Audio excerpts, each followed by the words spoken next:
Hi, നമസ്കാരം. ഞാൻ Mobin John Sebastian, senior consultant HSJP. നമ്മളോടൊപ്പം ഇന്ന് Shri Muhammad Rishwan, managing director, green solar അഥവാ GSR energies. Hi sir. Yes, hi. എങ്ങനെയാണ് ഞങ്ങളിലേക്ക് HSJPയിലേക്ക് നിങ്ങൾ എത്തിപ്പെട്ടതെന്ന് വിശദീകരിക്കാം? നമുക്ക് റെഫറൻസ് ത്രൂ ആണ് HSJPനെ കുറിച്ച് മനസ്സിലാക്കാൻ കഴിഞ്ഞത്. പിന്നെ അതുമല്ല, നിങ്ങളെ പഴയ ബാക്കപ്പ് നോക്കുമ്പോൾ കുറേ ബിസിനസ്സുകൾ ഡെവലപ്പ് ചെയ്യാൻ വേണ്ടി, സ്ട്രക്ചർ ചെയ്യാൻ വേണ്ടി നിങ്ങൾ ഒക്കെ ഉഷാറായി ചെയ്തിട്ടുണ്ട് എന്നുള്ളതും, അങ്ങനെ ഞങ്ങൾ HSJPയെ കുറിച്ച് പഠിച്ചു. HSJPയുടെ എറണാകുളം ഓഫീസിൽ വന്നു, ഒക്കെ ഉഷാറായി ചെയ്തിട്ടുണ്ട് എന്നുള്ളതും. മെയിനായിട്ട് നമുക്ക് കിട്ടിയൊരു റെഫറൻസിലൂടെ നമുക്ക് കിട്ടിയൊരു പോസിറ്റീവ് ഫീഡ്ബാക്കാണ് HSJPനെ ഗ്രീൻ സോളാറിലേക്ക് ആകർഷിച്ചത്. ഓക്കെ, നമ്മൾ HSJP നിങ്ങളിലേക്ക് വരണമെന്ന് ആഗ്രഹിക്കുമ്പോഴത്തേക്കും സ്വാഭാവികമായിട്ടും എന്തെങ്കിലും ഒരു പെയിൻ പോയിന്റുകൾ, ഒരു ബുദ്ധിമുട്ടുകൾ നമ്മുടെ ബിസിനസ്സിൽ ഉണ്ടാകുന്നത് കൊണ്ടാണ് സാധാരണ ഞങ്ങൾ കൺസൾട്ടിങ്ങിലേക്ക് വരിക. എല്ലാം കൃത്യമായിട്ട് പോവുകയാണെന്നുണ്ടെങ്കിൽ ശരിക്കും പറഞ്ഞു കഴിഞ്ഞാൽ നമുക്ക് അങ്ങനെ ഒരു കൺസൾട്ടിങ്ങിൻ്റെ ആവശ്യമില്ല, നമുക്ക് തന്നെ ചെയ്യാവുന്നതാണ്. പുറത്തുനിന്ന് ഒരു ഏജൻസി വന്ന് അങ്ങനെ ചെയ്യുമ്പോഴത്തേക്കും അതിലെന്തെങ്കിലും ഒരു കാരണമുണ്ടായിരിക്കാം. എന്തായിരുന്നു നിങ്ങൾക്ക് HSJP വരുന്നതിന് മുമ്പുണ്ടായിരുന്ന ഒരു പെയിൻ പോയിന്റ് അല്ലെങ്കിൽ ഒരു ബുദ്ധിമുട്ടുകൾ, അതിനുശേഷം HSJP വന്നതിന് ശേഷം എന്ത് തോന്നുന്നു എന്ന് പറയാമോ? ഞങ്ങളെ സംബന്ധിച്ചിടത്തോളം ഞങ്ങൾ 4 ഡയറക്ടേഴ്സാണ്. ഓരോ ഡയറക്ടേഴ്സിനും എന്തൊക്കെയാണോ ഒന്നും ഞങ്ങൾക്ക് അറിയില്ലായിരുന്നു. എല്ലാം ഒരു ഡയറക്ടർ അല്ലെങ്കിൽ 2 ഡയറക്ടർ ഇതിലായിരുന്നു മൊത്തം. ബാക്കിയുള്ളവരൊക്കെ സംഭവം ഉണ്ടായിരുന്നു, ഡയറക്ടർഷിപ്പിലൊക്കെ ഉണ്ടെങ്കിലും അതിൻ്റെ ഓരോ പ്രൊജക്റ്റിലും കാര്യങ്ങളൊന്നും ഉണ്ടായിരുന്നില്ല. അപ്പോൾ അതൊക്കെ HSJP വന്നതിന് ശേഷം ഒരു പ്രൊജക്റ്റ് ലെവലിലേക്ക് ആക്കി ഒക്കെ സ്ട്രക്ചർ ചെയ്തു. അപ്പോൾ അതിൽ നമുക്ക് കിട്ടിയ ഗുണം എന്താ വെച്ചാൽ, 1-2 ഡയറക്ടേഴ്സിന് അത്രയും ലോഡ് ഉണ്ടായിരുന്നത് അത് മുഴുവൻ ഇപ്പോൾ സ്പ്ലിറ്റായി എല്ലാവർക്കുമായി. നമ്മൾ ടേൺ ഓവറിൽ തന്നെ ചേഞ്ചസ് വന്നു.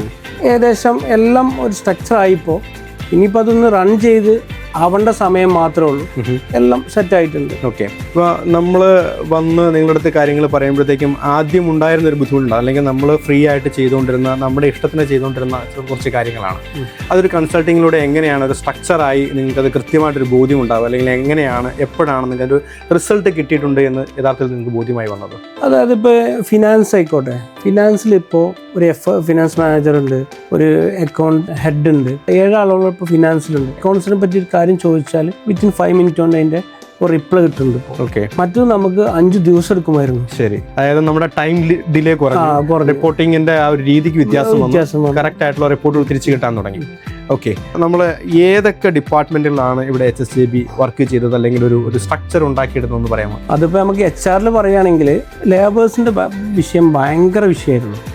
ലേബേഴ്സിൻ്റെ സാലറി തൊട്ട് അവരെ ടൈമിങ് എല്ലാം പ്രോബ്ലം ആയിരുന്നു.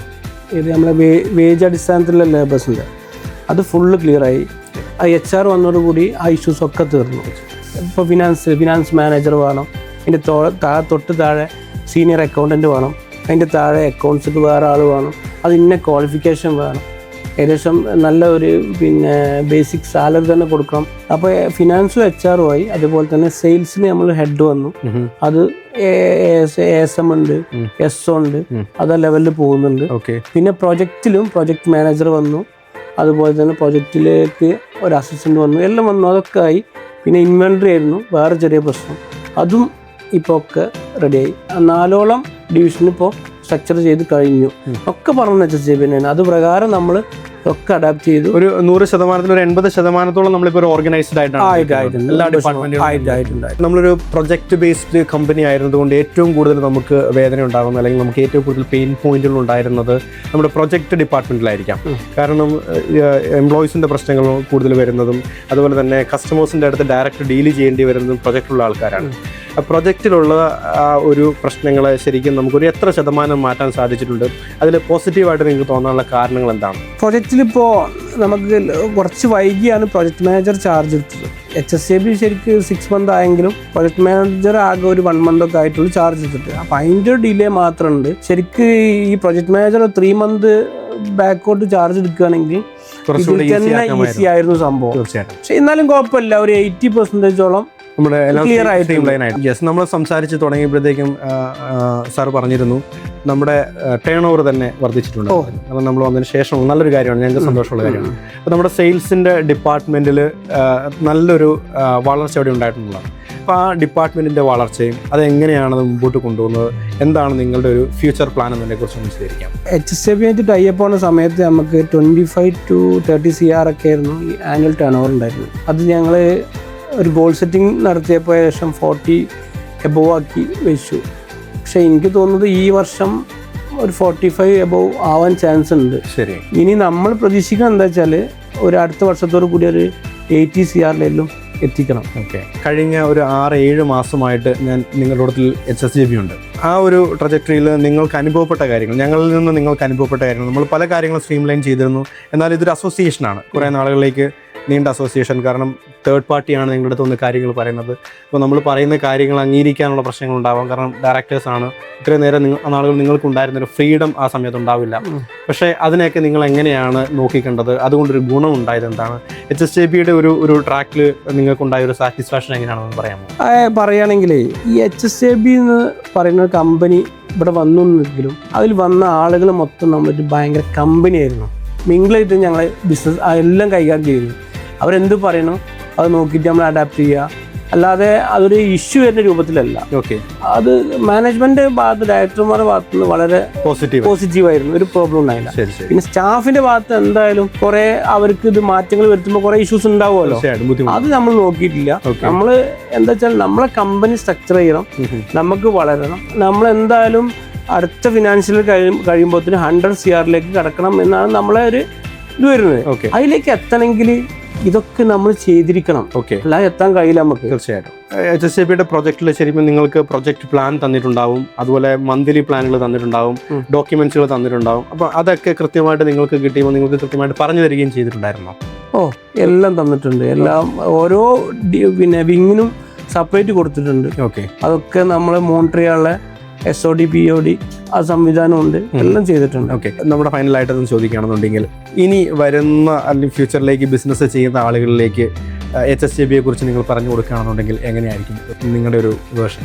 ഏതൊരു ബിസിനസ് ആയിരിക്കും ഒരു ചെറിയ രൂപത്തിൽ ബിസിനസ് കൊണ്ടുവരികയാണെങ്കിൽ വേറെ കാര്യമായിട്ട് സ്ട്രക്ചറിങ് ഒന്നും വേണ്ടി വരില്ല. പക്ഷേ നമ്മളൊരു ബിസിനസ് വളരുന്നതോടുകൂടി നമ്മളൊരു ഗോൾ സെറ്റിംഗ് ഒക്കെ ചെയ്ത് പോകണമെങ്കിൽ ഏതൊരു ബിസിനസ് ആയിരിക്കും ഒരു തേർഡ് പാർട്ടി നിർബന്ധമാണ്. ആ തേർഡ് പാർട്ടി വേണ്ട സമയത്ത് നമുക്ക് ഏറ്റവും സെലക്ട് ചെയ്യാൻ പറ്റിയ ഒരു കൺസൾട്ടിങ് ടീമാണ് HSJB. പറയാനും കാരണം എന്താ വെച്ചാൽ 6 മാസം കൊണ്ട് ഞാൻ ഒരിക്കലും നമ്മളെ കമ്പനി ഈ രൂപത്തിലാവും ഞാൻ വിചാരിച്ചതല്ല. പക്ഷെ അത് ഭയങ്കര ഉഷാറാക്കി. അത് അവർ മോബിൻ ആയിക്കോട്ടെ, പ്രദീപ് ആയിക്കോട്ടെ, അല്ലെങ്കിൽ എബിൻ, അവരത് വളരെ നമ്മൾ ഫ്രണ്ട്ഷിപ്പായിട്ടാണ് കൈകാര്യം ചെയ്തത്. ഒരു ഫ്രണ്ട്സ് പോലെയാണ് നമ്മോട് അവർ കൈകാര്യം ചെയ്തത്.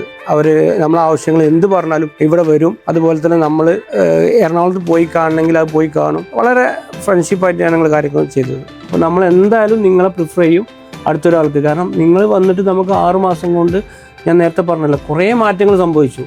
അപ്പോൾ നമ്മളടുത്ത ഫ്രണ്ട്സിന്, നമ്മുടെ ബിസിനസ് പാർട്ട്നേഴ്സിനൊക്കെ നമ്മൾ പ്രിഫർ ചെയ്യും. എന്തായാലും കൃഷ്ണനൊക്കെ നമ്മൾ കഴിഞ്ഞ ഒരു 7 മാസത്തോളമായിട്ട് HSJBയും ഗ്രീൻ സോളാറും തമ്മിൽ നല്ലൊരു അസോസിയേഷനിലാണ് പോയിക്കൊണ്ടിരുന്നത്. നമ്മൾ ചെയ്യാൻ പറ്റുന്ന കാര്യങ്ങൾ ആദ്യം തന്നെ നമ്മൾ നിങ്ങൾക്ക് നിർദ്ദേശം നൽകി, എങ്ങനെയാണ് ചെയ്യുന്നതിനെക്കുറിച്ച് ധാരണകൾ നിങ്ങൾക്ക് തന്നിരുന്നു. അതിൽ നമ്മൾ പറഞ്ഞിരുന്ന ഡെലിവറീസും ഡോക്യുമെൻറ്റുകളൊക്കെ നിങ്ങൾക്ക് ഡെലിവറി ചെയ്ത് അത് നിങ്ങൾ അക്നോളജ് ചെയ്തിരുന്നു. അപ്പോൾ ആ ഒരു അസോസിയേഷനാണ്, അല്ലെങ്കിൽ ആ ഒരു ബന്ധമാണ് ശരിക്കും നമ്മൾ ഈ പറഞ്ഞ 6-7 മാസങ്ങൾ കൊണ്ട് ഒരു സക്സസ്സിൽ എത്തിച്ചു നിൽക്കുന്നത്. തീർച്ചയായിട്ടും നിങ്ങളോടൊപ്പം തന്നെ ഞങ്ങളും ഹാപ്പിയാണ്. കാരണം ഞങ്ങളുടെ ഒരു ക്ലയൻറ്റിലൂടെ വളരെ ഹാപ്പി ആയിട്ട് പ്രൊജക്റ്റ് കംപ്ലീറ്റ് ചെയ്യുന്നു, അതിൽ അവർക്ക് സക്സസ് ഉണ്ടായി എന്ന് പറയുന്നു. അതുപോലെ തന്നെ നമ്മളെ മറ്റൊരാൾക്ക് സജസ്റ്റ് ചെയ്യും, റെഫർ ചെയ്യുമെന്ന് പറയുന്നത് വളരെ സന്തോഷമാണ്. തീർച്ചയായിട്ടും വളരെ സന്തോഷമുണ്ട് നമ്മളോടത്തിലായിരിക്കുന്നതും ഈ പ്രൊജക്റ്റിൽ ഞങ്ങളെ തിരഞ്ഞെടുത്തതിനും എല്ലാ കാര്യത്തിനും. ഇനി നമുക്ക് അങ്ങോട്ടുള്ള യാത്രയിൽ ഒരുമിച്ച് പോകാം എന്നുള്ള വിശ്വാസത്തോടെ, സന്തോഷത്തോടെ. Thank you.